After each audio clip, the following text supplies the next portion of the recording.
Bapak, Ibu, adik-adik, serta saudara-saudara sekalian, selamat malam berkah dalam. Saya sendiri merasa bahagia ya, dalam keadaan cuaca hujan begini, kita bisa berkumpul mendoakan saudara kita, yang tujuannya adalah untuk membina rumah tangga yang baru. Maka kita patut bersyukur, terutama saudara kita yang akan melaksanakan perkawinan suci dengan doa-doa saudara-saudara kita ini. Dalam bacaan hari Minggu ini, pada intinya Tuhan mengajarkan atas 10 perintah Allah. Jadi kita sebagai orang beriman, satu-satunya pokok tujuan dan misi hidup kita ialah melaksanakan kehendak Allah lewat hukum Taurat. Untuk Musa disampaikan kepada kita, yaitu menjalankan 10 perintah Allah. Mungkin dari anak kecil pun sudah tahu ya, 10 perintah Allah. Nanti dibaca lagi dan direnungkannya. Dan di dalam bacaan, di dalam intinya 10 perintah Allah, tentunya itu adalah kewajiban-kewajiban kita. Karena suatu hukum, apabila kita melanggar hukum, pasti sebetulnya ada sanksi. Ya. Kalau hukum di jasmani kita melanggar hukum, kita kena sanksi, bahkan dipenjara, bahkan ada yang dihukum mati. Itu hukum yang kelihatan nyata di dunia. Tapi kalau kita melanggar hukum Tuhan, rasanya kita kok enak-enak aja, ya, tenang-tenang aja. Sebetulnya justru hukum Tuhan itu kita tidak bisa sembunyi dimanapun. Sampai kapanpun kita tidak bisa sembunyi.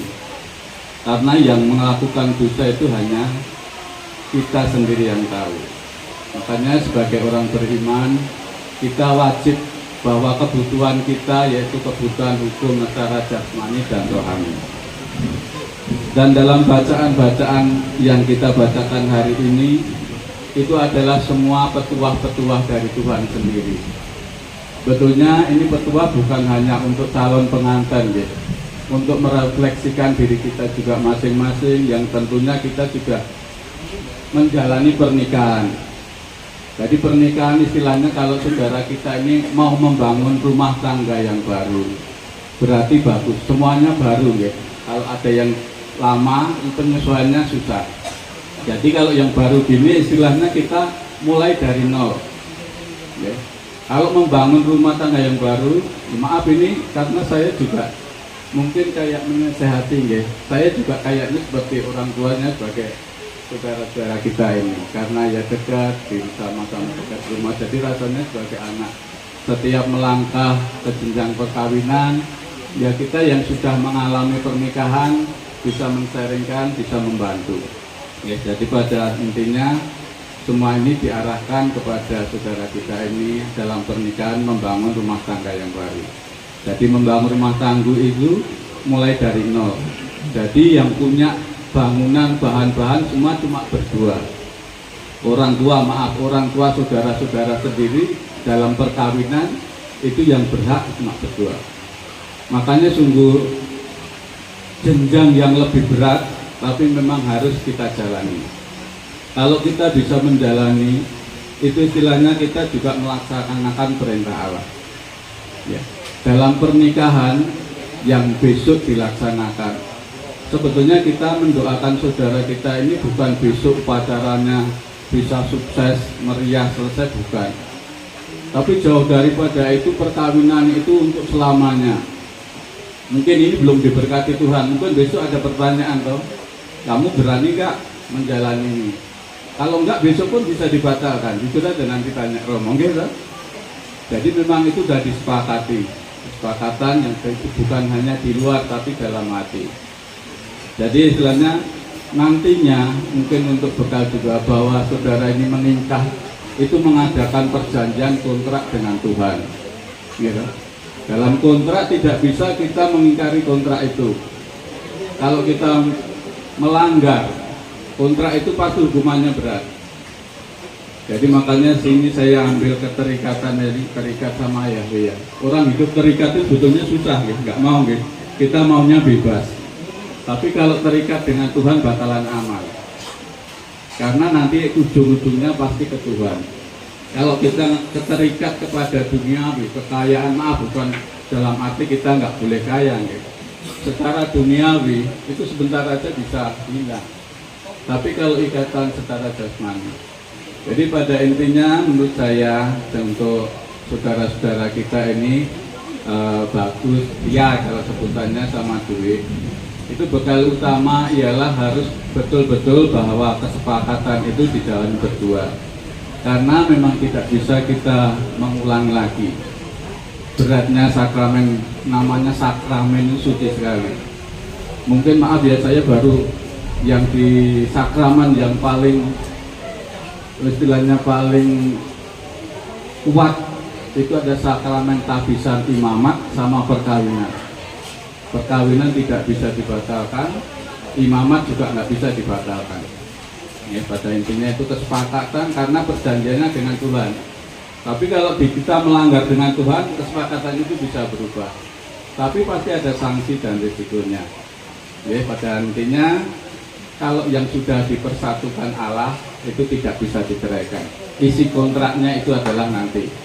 Dan nanti yang kedua adalah Tuhan menitipkan putra putrinya. Nah itu yang harus dirawat. Karena itu bukan milik pribadi berdua, tapi itu milik Tuhan. Jadi pada intinya dalam perkawinan itu kita menjalin kontrak dan kontraknya dengan Tuhan. Gampang susah gitu, nggak kelihatan. Kita mau mengingkari janji dengan Tuhan gampang, nggak kelihatan. Tapi nanti resikonya gitu. Ya, sebagai orang Katolik tadi dibilang setia pada istilahnya hak dan kewajiban. Ya, maaf nanti kalau memang harus bertekun dalam gereja. Mohon maaf kadang-kadang seminggu sekali aja kalau nggak sempat gitu ya.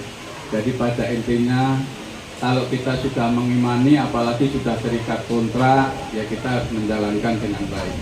Apapun keadaannya, pasti nanti ada jalannya, asal kita tidak melanggar kontrak. Dan pada ujungnya kita setiap keluarga itu pasti ada idola, gitu. Idolanya itu siapa sih? Istilahnya panutannya keluarga siapa? Tidak usah jauh-jauh, kita mandang keluarga Kudus di Nazaret. Nanti ujung-ujungnya di iman Kristiani itu adalah keluarga kudus. Begitu sederhana, begitu murah, tidak ada biaya, tidak ada unsur-unsur duniawi, tapi bisa membahagiakan. Kalau kita memang setia menjalani, bukan hanya tadi yang bilang jasmani dan rohani. Jadi kita harus seimbang. Jadi teladan yang baik kita harus tiru. Kalau saudara kita ini mau niru teladan siapa kan bingung ya. Mau niru teladan kayak saya ya, gengsi ya kok nggak mau ya. Tapi kadang-kadang bingung. Kalau kita meniru seseorang keluarga yang bahagia, yang itu tidak apa-apa. Kalau meniru itu bukan mencontek ya. Saya lihat ada orang itu kok bahagia, senang, kita niru tidak apa-apa. Tapi kalau mencontek itu berdosa. Makanya sebagai seorang beriman, otomatis kita keluarga Kudus di Nazaret yang begitu sederhana, begitu lemah lembut, istilahnya apa adanya, pasti bisa kita bahagia. Jadi pada intinya sekarang kita sering merefleksikan diri kita masing-masing.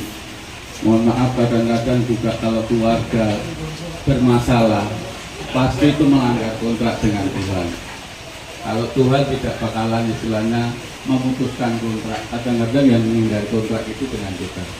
Tapi Tuhan begitu baik, apapun keadaannya kita bisa istilahnya bertobat, mohon maaf, mohon ampun. Itulah juga disebut Tuhan itu Maha Pengampun. Semoga dengan kehadiran kita, doa-doa kita ini betul-betul menguatkan iman, terutama rohani, dan tentunya juga jasmani kepada calon mempelai agar nantinya kedepannya bisa meneladan keluarga Kudus di Nazaret. Dan ingat, mungkin bukan hanya besok itu awal, ya. Besok itu awal, sebetulnya saudara-saudara kita yang hadir sini bukan doakan untuk besok aja.